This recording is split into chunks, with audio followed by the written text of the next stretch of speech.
Hi, you're listening to Book Chat with author Vivian E. Moore.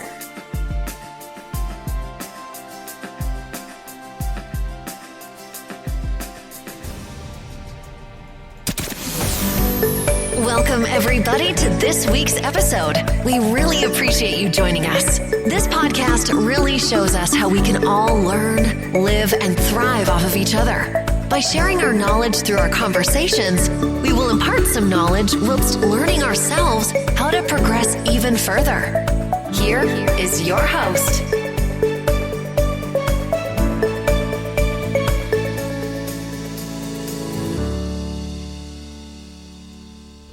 Hello, everyone, and welcome to Book Chat. I am your host, author Vivian E. Moore. I hope everyone had a great week. I hope you're having a great weekend.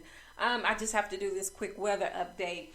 The weather here is perfect, but last night it was so cold. I think they call this Blackberry winter, and I do recall last year around this time. I think it was around this time.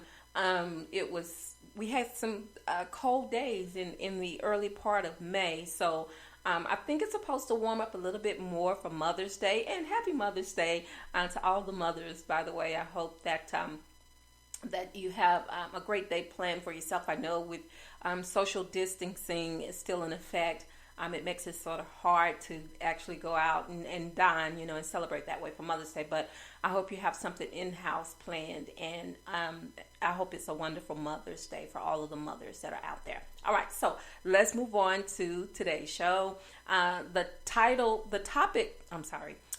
of today's show is One Hit Wonder, and the topic is utilizing your full writing potential. We've all heard of one-hit wonders, whether it's in the music or the movie biz. Many times, writers experience this same slump. They produce one great book, and then you never hear from them again. My opinion of why this happens is because they are not utilizing all of their writing potential that exists within.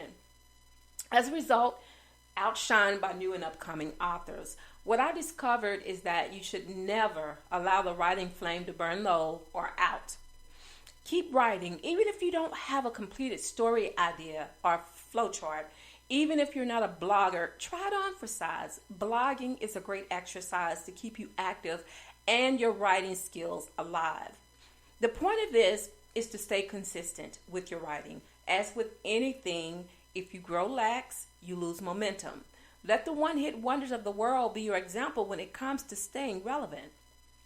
Simply because people know who you are as a writer, never depend upon this one fact to keep from writing. Remember, new artists appear upon the scene daily.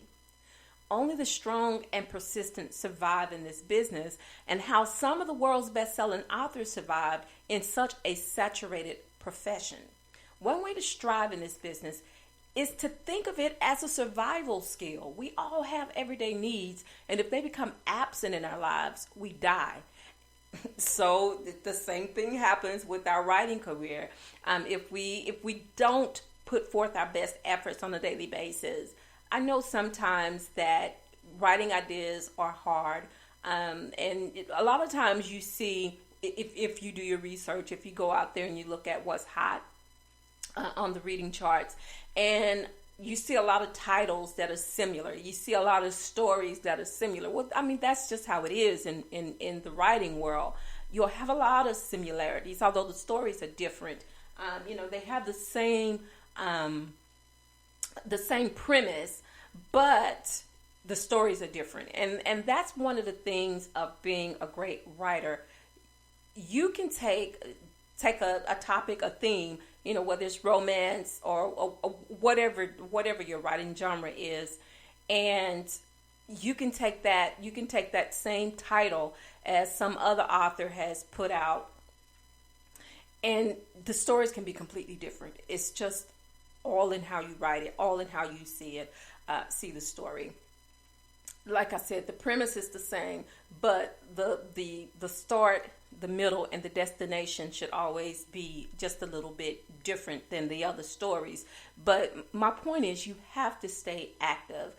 You have to stay in the loop of what's going on out there. Do your research. Go out there and look at, what's hot on Amazon and all the other writing platforms that are out there, writing markets that are out there, and see, what is actually charting, as in the top 10, and sort of take your direction from that, because it's important. I know that sometimes you run out of ideas, you run out of topics, you run out of things to write about, but again, you have to write. If that is your gift, that's what you do. You'll never run out of stories because it's just in you. You have so many stories inside of you that you'll never run out of one. So just keep that in mind. And as well, it helps you to utilize your full writing potential, because that's what it's like. If we don't have our everyday needs, we die. And the same thing applies to your writing potential. If you don't do it on a daily basis, it will die. I know how hard it is to lose momentum when life gets in the way, but you must work around those obstacles and press forward by not losing sight of your goals. Goals are essential to success. So make a list of where you see your writing career over the next 5 years. Visualize it and be realistic as to how you achieve this. This is something that is very common when you are interviewed by agents. They'll ask you that question. Where do you see yourself in the next 5 years? And it's very important that you really, really think about that. Where do you want your writing career to be in the next 5 years, or longer? Give it some thought. Give it some serious thought. Maybe you don't have any story ideas right now, but who's to say tomorrow, you may wake up with something new and fantastic to write about. And that way you stay active and productive. That will help you reach your desired goals. I understand the frustration of keeping to impossible schedules, but imagine the disappointment of your readers who admire your work and then never hear from you again. It's equivalent to a one-night stand for readers who've invested time surfing through all the potential great reads, land on yours, and think this might be the beginning of a special relationship, then ends in disappointment. Maybe my assessment is hypothetical, but the point is, don't let down your readers by underperforming of your goals. That's very necessary, a very necessary thing. When you're writing, your very next idea should already be on paper somewhere, because they keep flowing. They keep flowing. They should never dry up. You should always have a list of things that you want to write about, subjects that you want to write about. I know I do. Before I can complete one book, I've already got another one on the back burner that I am just itching to get started on.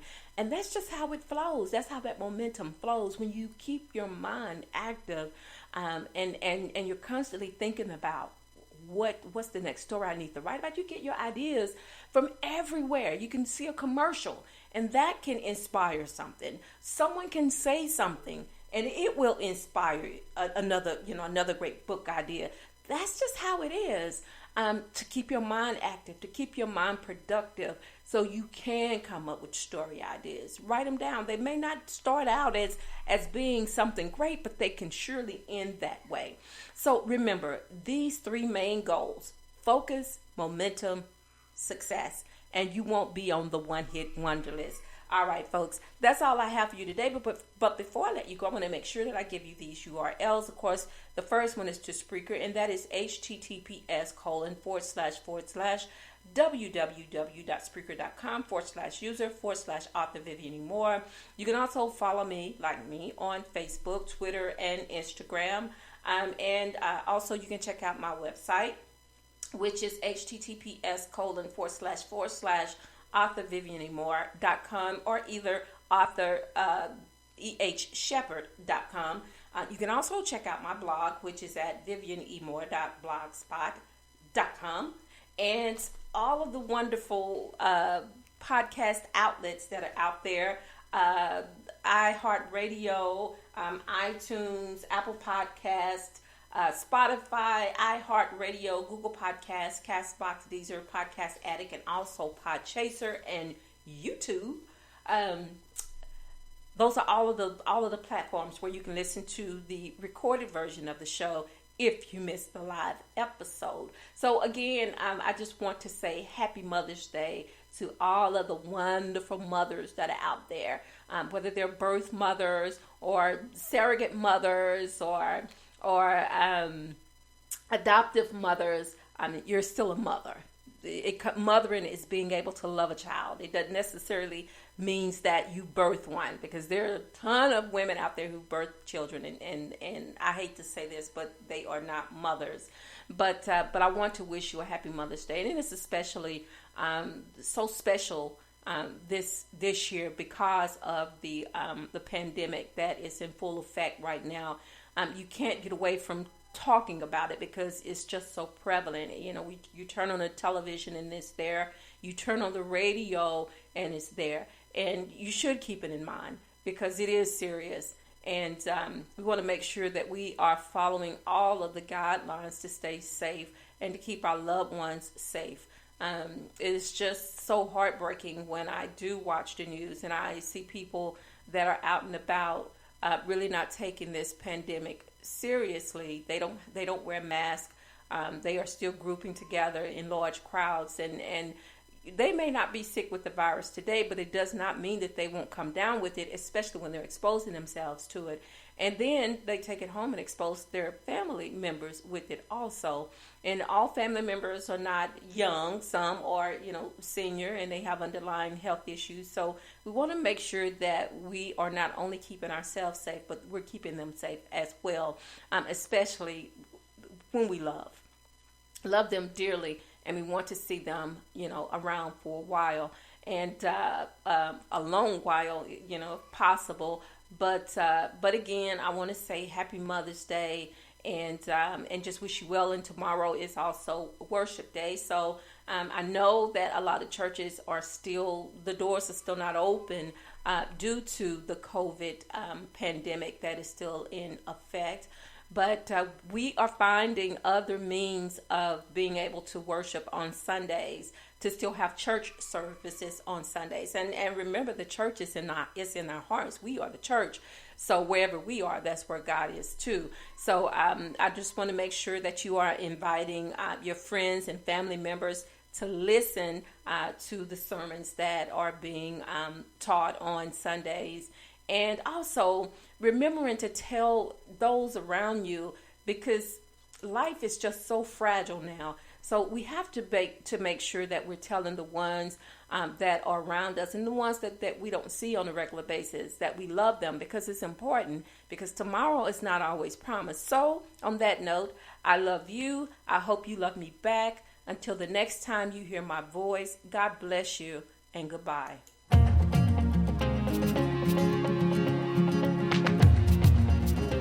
Loved what you've heard on this week's episode? Well, the answer is simple.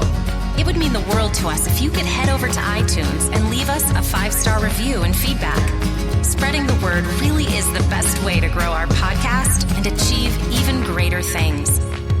Thank you.